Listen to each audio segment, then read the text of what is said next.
ഈശോ മിശിഹായ്ക്ക് സ്തുതിയായിരിക്കട്ടെ. പ്രിയ സഹോദരങ്ങളെ, ഇന്ന് ഡിസംബർ 22 ഇനി 3 ദിവസം കൂടിയാണ് ക്രിസ്തുമസിന് ബാക്കിയുള്ളൂ. നമ്മൾ പ്രധാനമായിട്ടും 2 ഭക്താഭ്യാസങ്ങൾ ഈ ദിവസങ്ങളിൽ നമ്മൾ നടത്തുന്നുണ്ട്. ഒന്ന്, ഉണ്ണീശോയോടുള്ള ജപമാല 9 ദിവസം മുൻപ് തുടങ്ങിയത്. ഡിസംബർ 1 മുതൽ നമ്മൾ 40 നന്മ നിറഞ്ഞ മറിയമേ എന്ന ജപം, ക്രിസ്തുമസിന് ഒരുക്കമായിട്ടുള്ള പ്രാർത്ഥന, അത് നമ്മൾ ചൊല്ലുന്നുണ്ട്. അത് ക്രിസ്തുമസിന് ഒരുക്കമായിട്ട് പുരാതനമായിട്ടുള്ള പ്രാർത്ഥനകളാണ് അതൊക്കെ. അതിൽ 40 നന്മ നിറഞ്ഞ മറിയമേ എന്ന ജപം നമ്മൾ ചൊല്ലുന്നത് 4 കാര്യങ്ങൾ: മാതാവിൻ്റെ മംഗളവാർത്തയും പ്രസവവും, പിന്നെ ആദ്യമായിട്ട് ഉണ്ണിയെ തഴുകിയതും, പിന്നെ പാല് കൊടുത്തതാണ് 4 രഹസ്യങ്ങൾ. അപ്പോൾ 25 ദിവസം ആകുമ്പോൾ 1000 നന്മ നിറഞ്ഞ മറിയമേ ആവും.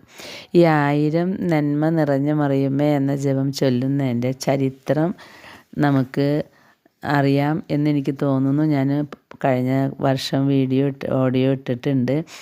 എങ്കിലും പലരും ചോദിച്ചതുകൊണ്ട് ഞാനിത് വീണ്ടും ഒന്നും കൂടെ പറയുകയാണ്. ഈ 1000 നന്മ നിറഞ്ഞ മറിയമേ ചൊല്ലാൻ തുടങ്ങിയതിൻ്റെ ചരിത്രം ഇത്. ഈ ഭക്തി ബൊലോഗ്നയിലെ സെയിൻറ്റ് കാതറിൻ, അവിടെ നിന്നാണ് തുടക്കം. എല്ലാ ക്രിസ്തുമസിലും സെയിൻറ്റ് കാതറിൻ 1000 നന്മ നിറഞ്ഞ മറിയമേ എന്ന ജപം ചൊല്ലി കാഴ്ചവെച്ചിരുന്നത്രേ. അങ്ങനെ 1445 ഡിസംബർ 25 രാത്രിയിൽ കാതറീന് ശിശുവായ യേശുവിനെ കൈകളിലെടുത്തുകൊണ്ട് പരിശുദ്ധ അമ്മ പ്രത്യക്ഷപ്പെട്ടു. ഉണ്ണിയേശുവിനെ അവളുടെ കൈകളിലേക്ക് നൽകി. അവൾ ഉണ്ണിയേശുവിനെ അവളുടെ കൈകളിൽ എടുത്തു. 1 മണിക്കൂറിൻ്റെ 1/5 സമയത്തേക്ക്. ഇന്ന് ആ മഹത്തായ സംഭവത്തിൻ്റെ ഓർമ്മയ്ക്കായിട്ടാണ് വിശ്വാസികൾ വിശുദ്ധയെ അനുകരിച്ച് ക്രിസ്തുമസിനൊരുക്കമായി 1000 നന്മ നിറഞ്ഞ മറിയമേ എന്ന ജപം ചൊല്ലി കാഴ്ചവെക്കുന്നത്. നമ്മൾ നവംബർ 30 മുതൽ ഡിസംബർ 24 വരെ ഇങ്ങനെ 40 നന്മ നിറഞ്ഞ മറിയമേ എന്ന ജപം ചൊല്ലി കാഴ്ചവെക്കും. ഇങ്ങനെയാണ് ചരിത്രത്തിൽ കാണുന്നതെങ്കിൽ നമ്മൾ ഡിസംബർ 1 മുതലാണ് ചൊല്ലിയത്. അപ്പോൾ 25 രാവിലെ കൂടി ചൊല്ലിയാൽ 40 നന്മ നിറഞ്ഞ മറിയമേ എന്ന ജപം ആകും. 40 നന്മ നിറഞ്ഞ മറിയമേ 25 ദിവസമാകുമ്പോൾ 1000 നന്മ നിറഞ്ഞ മറിയമേ. പക്ഷേ ശരിക്കും ഇത് നവംബർ 30 മുതൽ ഡിസംബർ 24 വരെയാണ് ചെല്ലേണ്ടത്. കാരണം 24 രാത്രി ഉണ്ണിയേശു 24 രാത്രിയിൽ വരുമല്ലോ. അപ്പം അതിന് മുൻപ് നമ്മളത് ചൊല്ലി കാഴ്ചവെക്കണം എന്നാണ് നമുക്ക് ഈ പ്രാർത്ഥനയുടെ ചരിത്രത്തിൽ കാണുന്നത്. അപ്പോൾ എന്തായാലും 1000 നന്മ നിറഞ്ഞ മറിയമേ എന്ന ജപം ധ്യാനിച്ച് ചൊല്ലിയാൽ വലിയ അനുഗ്രഹങ്ങൾ ലഭിക്കും. ഞാൻ എപ്പോഴും അങ്ങനെ ചൊല്ലുന്നുണ്ട്, പക്ഷേ അത് അതിന് യോഗ്യതയില്ല. നമുക്ക് പാപത്തിൻ്റെ അവസ്ഥയിലല്ലേ നമ്മൾ ഇരിക്കുന്നത്. വാക്കാലും പ്രവൃത്തികളാലും പിന്നെ ചിന്തകളിൽ വിഷമങ്ങളും അങ്ങനെ വേദനകളൊക്കെ ഉള്ളത് കൊണ്ട് അങ്ങനെയുള്ളൊരു മനസ്സായിട്ടാണ് നമ്മൾ നന്മ നിറഞ്ഞ മറിയമേ ചൊല്ലുന്നത്. അതുകൊണ്ടാണ് വിശുദ്ധ കാതറിൻ ഇത് 40 നന്മ നിറഞ്ഞ മറിയമേ വീതം ചൊല്ലി കാഴ്ചവെച്ചപ്പോൾ മാതാവ് പ്രത്യക്ഷപ്പെടുന്നത്. ഞാൻ പലപ്പോഴും വിചാരിക്കുക, എന്തുകൊണ്ട് മാതാവ് എനിക്ക് പ്രത്യക്ഷപ്പെടാത്തത്. അപ്പം എനിക്കറിയാം ജീവിതത്തിൽ ഒരിക്കലും പ്രത്യക്ഷപ്പെടില്ല. കാരണം എന്തെന്നാൽ ഞാനൊക്കെ ഇങ്ങനെ ഓരോരോ വിഷമങ്ങൾ മനസ്സിൽ നമുക്കുണ്ടാവും. അപ്പോൾ ജീവിതമല്ലേ. അപ്പം ആ ഒരു മനസ്സിലുകൊണ്ടാണ് വരപ്രസാദാവസ്ഥയിലല്ല, ഫുൾ വരപ്രസാദാവസ്ഥയിലല്ലല്ലോ നമ്മൾ ചൊല്ലുന്നത്.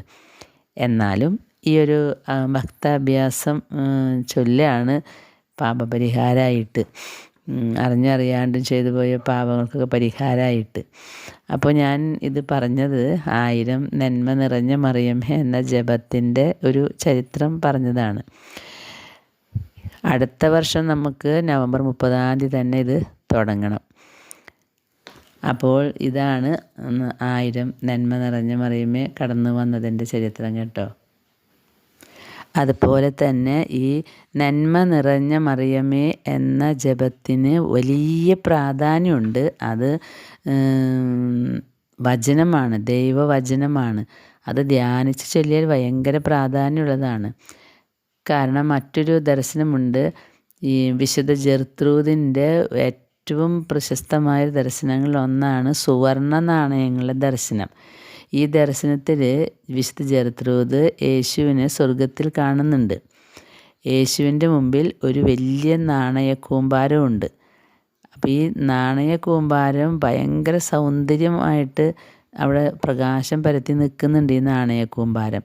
അപ്പോൾ ഈ മറ്റ് നാണയങ്ങളുടെ കൂമ്പാരത്തിന് മുകളിൽ യേശു വേറൊരു തിളങ്ങുന്ന സ്വർണ്ണ നാണയം നിക്ഷേപിക്കുന്നതായിട്ട് വിശുദ്ധ ജെർത്രൂദിന് ദർശനം കിട്ടി. ഈ സുവർണ നാണയം ബാക്കിയുള്ളവയേക്കാൾ തിളക്കമുള്ളതായിട്ട് തോന്നിയെന്ന്. അപ്പോൾ ഈ ജെർത്രൂദ് വിചാരിച്ചു, എന്തിനാണ് ഈ സ്വർണ്ണ നാണയങ്ങൾ കാണിക്കുന്നത്, എന്താണ് ഈ വലിയ നാണയ കൂമ്പാരം? പിന്നെ അവസാനമായിട്ട് ഈശോ നിക്ഷേപിച്ച ഈ നാണയത്തിനൊരു പ്രത്യേക തിളക്കമുണ്ടല്ലോ, ഇതെന്തുകൊണ്ടാണെന്ന്. അങ്ങനെ അവളത് യേശുവിനോട് ചോദിച്ചു. അപ്പോൾ യേശു പറഞ്ഞുവെന്ന്, എൻ്റെ മകളെ, നീ എൻ്റെ അമ്മയോട് ശാന്തവും തീക്ഷ്ണവും സ്നേഹവുമുള്ള ഓരോ നന്മ നിറഞ്ഞ മറിയമേ എന്ന ജപം പ്രാർത്ഥിക്കുമ്പോഴെല്ലാം ഞാൻ നിനക്കായി സ്വർഗഭണ്ഡാരത്തിൽ ഒരു സ്വർണ്ണ നാണയം നിക്ഷേപിക്കും. അപ്പോൾ നമ്മൾക്കൊന്ന് ചിന്തിച്ച് നോക്കാം. നമ്മുടെ അമ്മയോട് നമ്മൾ സ്നേഹവും തീക്ഷ്ണതയോടും കൂടി ഒരു നന്മ നിറഞ്ഞ മറിയമേ ചൊല്ലിയാൽ മതി, അതൊരു സ്വർണ്ണ നാണയമായിട്ട് ഈശോ നിക്ഷേപിക്കുന്നു.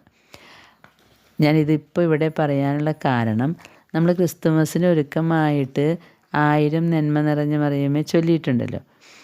അങ്ങനെ അത് നല്ല തീക്ഷ്ണതയോടു കൂടിയാണ് ചൊല്ലിയിട്ടുള്ളതെങ്കിൽ 1000 സ്വർണ്ണ നാണയം നമുക്ക് വേണ്ടി ഈശോ നിക്ഷേപിച്ചിട്ടുണ്ടാകും. ഞാനത് ഓർമ്മിപ്പിക്കാൻ വേണ്ടിയാണ് ഈ നന്മ നിറഞ്ഞ മറിയമേ എന്ന ജപത്തിൻ്റെ പ്രാധാന്യം പറഞ്ഞത്. ഇനി മറ്റൊരു വിശുദ്ധ കൂടി ഈ 1000 നന്മ നിറഞ്ഞ മറിയമേ എന്ന ജപത്തിൻ്റെ കാര്യം പറയുന്നുണ്ട്. അത് വിശുദ്ധ ഫൗസ്റ്റീനമ്മയാണ്. വിശുദ്ധ ഫൗസ്റ്റീനമ്മ അമലോത്ഭവ തിരുനാളിന് ഒരുങ്ങുന്ന അമലോത്ഭവ ജനന തിരുനാൾ എന്ന് പറയുമ്പോൾ നമ്മുടെ സെപ്റ്റംബർ 8 മാതാവിൻ്റെ ജന്മത്തിരുന്നാൾ. അതിന് ഫൗസ്റ്റീനമ്മ ഒരുങ്ങുമായിരുന്നു. അപ്പോൾ കൂടുതലും നന്ദി പറഞ്ഞ് പ്രാർത്ഥിച്ച് 9 ദിവസത്തെ നൊവേന പങ്കെടുത്ത് അങ്ങനെ പങ്കെടുത്തിട്ടിരിക്കുമ്പോൾ ഫൗസ്റ്റീനമ്മ വിചാരിച്ചു, നൊവേന കൂടാണ്ട് ചെറിയൊരു ഭക്തി എനിക്ക് പ്രത്യേകമായി ചെയ്യണമല്ലോ. അങ്ങനെ വിചാരിച്ചപ്പോൾ ഫൗസ്റ്റീനമ്മ വിചാരിച്ചു, ഈ 9 ദിവസങ്ങളിൽ 1000 നന്മ നിറഞ്ഞ മറിയമേ എന്ന ജപം കൂടി ചൊല്ലാം എന്ന്. അങ്ങനെ ചൊല്ലി അവസാനം 8-ാം തീയതി കുർബാനയുടെ സമയത്ത് പരിശുദ്ധ അമ്മേനെ ഫൗസ്റ്റീനമ്മ കാണുകയാണ്. അപ്പോൾ അമ്മ മാതാവ് ഫൗസ്റ്റീനനെ നോക്കി പുഞ്ചിരിച്ചിട്ട് പറഞ്ഞു എന്ന്, ദൈവത്തിൻ്റെ കൽപ്പന പ്രകാരം പരിശുദ്ധ കന്യകാമറിയം വളരെ സവിശേഷമായ രീതിയിൽ അവളുടെ അമ്മയായിരിക്കുമെന്ന്, ഫൗസ്റ്റീനമ്മയുടെ അമ്മയായിരിക്കും എന്ന് പറഞ്ഞു. ഈ നന്മ നിറഞ്ഞ മറിയമേ ജപം ആ ഭക്തി ചൊല്ലി പൂർത്തിയാക്കിയപ്പോൾ എന്നിട്ട് പറഞ്ഞു, നീ എൻ്റെ കുഞ്ഞാണ് എന്ന്. അങ്ങനെ ഈ നന്മ നിറഞ്ഞ മറിയമേ ചൊല്ലിയതിൻ്റെ ഫലമായിട്ട് സമ്മാനമായിട്ട് വിനയം, വിശുദ്ധി, ദൈവസ്നേഹം എന്ന 3 ഗുണങ്ങൾ പരിശീലിപ്പിക്കാൻ അമ്മ ആഗ്രഹിക്കുന്നുണ്ട് എന്ന് പറഞ്ഞു. വിനയം, വിശുദ്ധി, ദൈവസ്നേഹം അങ്ങനെ അമ്മ പരിശീലിപ്പിച്ചു വിശുദ്ധ ഫൗസ്റ്റീനായെ. അതുകൊണ്ട് ആ ഗുണങ്ങളാൽ പ്രത്യേകം വിളങ്ങി ഈ ഫൗസ്റ്റീനമ്മ.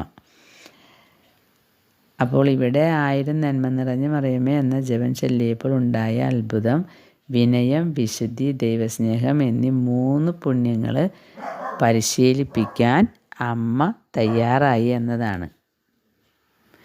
അപ്പോൾ ഈ വിശുദ്ധിയും വിനയവും ദൈവസ്നേഹം അതുപോലെ ഓരോ പുണ്യങ്ങൾ അമ്മ മാതാവ് നമ്മളെ പഠിപ്പിക്കണമെങ്കിൽ നമ്മളും നന്മ നിറഞ്ഞ മറിയമേ എന്ന ജപം ധ്യാനിച്ച് ചൊല്ലിയാൽ ഇങ്ങനെ മാതാവ് നമ്മളെ ഓരോ സുകൃതങ്ങൾ പഠിപ്പിക്കും. ഓരോരോ ഗുണങ്ങൾ നമുക്ക് മാതാവ് പഠിപ്പിച്ച് തരും. അപ്പോൾ ഈ വിനയവും വിശുദ്ധിയൊക്കെ കിട്ടണമെങ്കിൽ മാതാവ് തന്നെ നമ്മളെ പഠിപ്പിക്കണം, പരിശീലിപ്പിക്കണം. അതിന് നമ്മൾ നന്മ നിറഞ്ഞ മറിയമേ ചൊല്ലി കാഴ്ചവെച്ചാൽ ഏറ്റവും ഫലപ്രദമാണെന്നാണ് ഈ ദർശനത്തിൽ കൂടെ നമുക്ക് മനസ്സിലാവുന്നത്. പ്രിയ സഹോദരങ്ങളെ, നന്മ നിറഞ്ഞ മറിയമേ എന്ന ജപത്തിൻ്റെ പ്രത്യേകത നമ്മളിപ്പോൾ മനസ്സിലാക്കിയല്ലോ. നന്മ നിറഞ്ഞ മറിയമേ ശരിക്കും ധ്യാനിച്ച് ചെല്ലിയാലുണ്ടാകുന്നത് നമുക്ക് മനസ്സിലായി കാണുമല്ലോ. അപ്പോൾ നമ്മൾ ഇതുവരെ ചെല്ലാൻ പറ്റിയിട്ടില്ലെങ്കിൽ വിഷമിക്കേണ്ട. ഇനി നമുക്ക് 3 ദിവസമുണ്ട്. തിങ്കൾ, ചൊവ്വ, ബുധൻ. ഈ 3 ദിവസം കൊണ്ട് 1000 നന്മ നിറഞ്ഞ മറിയമേ ധ്യാനിച്ച് നമുക്ക് ചൊല്ലാം. ഇത് നിയമപ്രകാരമുള്ളതല്ല കേട്ടോ പറയുന്നത്. നിയമപ്രകാരം നമ്മൾ പ്രാർത്ഥനാ പുസ്തകത്തിലൊക്കെ ഞാൻ കണ്ടിട്ടുള്ളത് ഡിസംബർ 1 മുതൽ 25 വരെ 40 നന്മ നിറഞ്ഞ മറിയമേ ധ്യാനിച്ച് ചെല്ലുക എന്നുള്ളതാണ്. ഇനിയിപ്പം നമുക്കതിന് പറ്റിയില്ലെങ്കിൽ ഞാൻ വിചാരിക്കുകയാണ് ഈ 3 ദിവസം കൊണ്ട് നമുക്ക് 1000 നന്മ നിറഞ്ഞ മറിയമേ ചൊല്ലാം. അത് ഇത്രയും ഇഷ്ടമുള്ള പ്രാർത്ഥനയല്ലേ ഈശോയ്ക്ക്. അത് ദൈവവചനമാണല്ലോ. അതുകൊണ്ട് അങ്ങനെയും നമുക്ക് ഒന്ന് ട്രൈ ചെയ്യാം. നമ്മുടെ പാപങ്ങൾക്ക് പരിഹാരമായിട്ടത് ഈശോ ചേർക്കും. പ്രിയ സഹോദരങ്ങളെ, ക്രിസ്തുമസ് ദിവസങ്ങളല്ലേ, നമ്മുടെ ഹൃദയം കൂടുതൽ കൂടുതൽ ഒരുക്കാൻ നമ്മളെ പഠിപ്പിക്കാൻ പരിശുദ്ധ അമ്മയോട് ആവശ്യപ്പെടാം. നമുക്ക് മറ്റുള്ളവരുടെ മുമ്പിൽ ഒന്ന് കീഴ്പ്പെട്ട് ഞങ്ങളുടെ ഭാഗത്ത് തെറ്റുണ്ട് എന്ന് പറഞ്ഞൊന്ന് മാപ്പ് പറയാൻ, ആരെയെങ്കിലും നമ്മൾ വിഷമിപ്പിച്ചിട്ടുണ്ടെന്ന് നമുക്ക് മനസ്സിലായി കിട്ടിയാൽ ഈ ദിവസങ്ങളിൽ നമുക്ക് എല്ലാവരോടും മാപ്പ് പറഞ്ഞ് നമ്മുടെ ഹൃദയത്തെ ക്ലിയറാക്കണം, വെടുപ്പും വിശുദ്ധിയുള്ളതാക്കണം. അപ്പോൾ വിനയവും വിശുദ്ധിയും ഇതൊക്കെ നമ്മളെ മാതാവ് പരിശീലിപ്പിക്കാൻ ഈ നന്മ നിറഞ്ഞ മറിയമേ എന്ന ജപങ്ങൾ ഇടയാക്കും. അതുകൊണ്ട് കൂടുതലായിട്ട് നമുക്കിത് പ്രാർത്ഥിക്കാം. പിന്നെ നമ്മുടെ മനസ്സുകളിൽ നോക്കാം. ആരെങ്കിലും നമ്മൾ വേദനിപ്പിച്ചതായിട്ട് തോന്നുന്നുണ്ടെങ്കിൽ ഉടനടി നമുക്ക് ഈ വർഷം എല്ലാവരോടും മാപ്പാക്കണമേ എന്ന് പറയണം. നമ്മുടെ ഭാഗത്തു നിന്ന് അറിഞ്ഞോ അറിയാതെയോ എന്തെങ്കിലും തെറ്റുകൾ വന്നു പോയിട്ടുണ്ടെങ്കിൽ, മറ്റുള്ളവർക്ക് വിഷമമായിട്ടുണ്ടെങ്കിൽ, നമ്മൾ പറഞ്ഞ കാര്യങ്ങളോ പ്രവർത്തിച്ച പ്രവർത്തനങ്ങളോ മറ്റുള്ളവർക്ക് എന്തെങ്കിലും വിഷമമായിട്ടുണ്ടെങ്കിൽ, അങ്ങനെ നമ്മൾ മനസ്സിലാക്കിയിട്ടുണ്ടെങ്കിൽ, ചില കാര്യങ്ങൾ നമ്മൾ പറഞ്ഞത് പലർക്കും വിഷമമായിട്ടുണ്ടാകാം. പക്ഷെ നമുക്കത് അറിയില്ല ആർക്കൊക്കെയാണ് വിഷമം ഉണ്ടായിക്കേക്കണേ എന്ന്. അപ്പം അതുകൊണ്ട് നമ്മൾ അതും പറഞ്ഞ് പ്രാർത്ഥിക്കണം. എൻ്റെ സംസാരം കൊണ്ടോ പ്രവർത്തനം കൊണ്ടോ ആർക്കെങ്കിലും വിഷമം ഉണ്ടായിട്ടുണ്ടെങ്കിൽ ഈശോയെ ഞാൻ ആത്മീയമായിട്ട് അവരോട് മാപ്പ് ചോദിക്കണം. എനിക്കറിയില്ല ആർക്കാണ് എൻ്റെ സംസാരങ്ങൾ വേദന ഉണ്ടാക്കിയിട്ടുള്ളത് അല്ലെങ്കിൽ ദേഷ്യപ്പെടുത്തിയിട്ടുള്ളത് എന്നറിയില്ല. അതുകൊണ്ട് അവർക്ക് അവരെ മനസ്സിൽ കണ്ടുകൊണ്ട്, ആരാണെന്നറിയില്ല, അങ്ങനെ ഉണ്ടോ എന്നും അറിയില്ല, അങ്ങനെ ഉണ്ടെങ്കിൽ അതിനൊക്കെ നമുക്ക് മാപ്പ് ചോദിക്കാം ഹൃദയത്തിൽ. ഇനി അറിയാവുന്ന നമ്മുടെ സഹോദരങ്ങളോ ബന്ധുക്കളോ ആരെങ്കിലും നമ്മുടെ സംസാരം കൊണ്ട് വിഷമിച്ചിരിക്കുന്നുണ്ടെന്ന് നമ്മൾ മനസ്സിലാക്കിയിട്ടുണ്ടെങ്കിൽ നമുക്ക് മാപ്പ് ചോദിക്കണം. മാപ്പ് ചോദിക്കാനുള്ള കൃപ കിട്ടുന്നത് തന്നെ വലിയ അനുഗ്രഹമാണ്. നമ്മൾക്ക് തെറ്റുണ്ടെന്ന് അറിയുമ്പോഴാണല്ലോ നമ്മുടെ ഭാഗത്ത് തെറ്റ് വന്നിട്ടുണ്ട് അങ്ങനെ അംഗീകരിക്കാനായിട്ട് നമുക്ക് പറ്റുന്നുണ്ടെങ്കിൽ അത് ഒരു നല്ല അടയാളമാണ്. അതിന് നമുക്ക് മാതാവിനോട് പ്രാർത്ഥിക്കാം, ഈശോയോട് നന്ദി പറയാം. പിന്നെ മാപ്പ് പറഞ്ഞ് നമുക്ക് ഹൃദയങ്ങൾ ഒരുക്കിയിട്ട് ക്രിസ്മസിൻ്റെ കുമ്പസാരത്തിനായിട്ട് അണയാം. അപ്പോൾ പിന്നെ പരിഹാരം മാത്രമേ ചെയ്യണ്ടൂ, അല്ലെങ്കിൽ മാപ്പ് പറച്ചിൽ എപ്പോഴും അവിടെ ബാക്കി കിടക്കും. അതുകൊണ്ട് ശ്രദ്ധിക്കണേ. ഈ ക്രിസ്തുമസ് ആ ദിവസങ്ങളിൽ നമുക്ക് നമ്മുടെ ഹൃദയത്തിനെ ഉണ്ണീശോയ്ക്ക് ഇരിക്കാൻ പറ്റുന്നൊരു പൂങ്കാവനമാക്കി മാറ്റണം. എന്തെങ്കിലും തെറ്റുകളോ കുറ്റങ്ങളോ നമ്മുടെ ഭാഗത്ത് വന്നിട്ടുണ്ടെങ്കിൽ അതിന് മാപ്പ് പറയാം. നമുക്ക് പൊതുമാപ്പ് നമ്മുടെ മനസ്സിലും പറയാം. എന്നിട്ട് നമുക്ക് കുമ്പസാരക്കൂട്ടിലേക്ക് പോകാം. അങ്ങനെ നമ്മുടെ ഹൃദയങ്ങളെ ഒരുക്കാം. ദൈവം നമ്മെ അതിനായിട്ട് പരിശുദ്ധ അമ്മയിലൂടെ അനുഗ്രഹിക്കും. അതുകൊണ്ട് നന്മ നിറഞ്ഞ മറിയമേ ചൊല്ലി തുടങ്ങാത്തവരുണ്ടെങ്കിൽ നമുക്ക് ഈ 3 ദിവസം കൊണ്ട് ചൊല്ലാം. അത് അങ്ങനെയല്ല എങ്കിലും നമുക്കങ്ങനെ ചൊല്ലാം. ചൊല്ലിയിട്ട് കാഴ്ചവെക്കാം. ദൈവം നമ്മെ അനുഗ്രഹിക്കട്ടെ. ആമേൻ.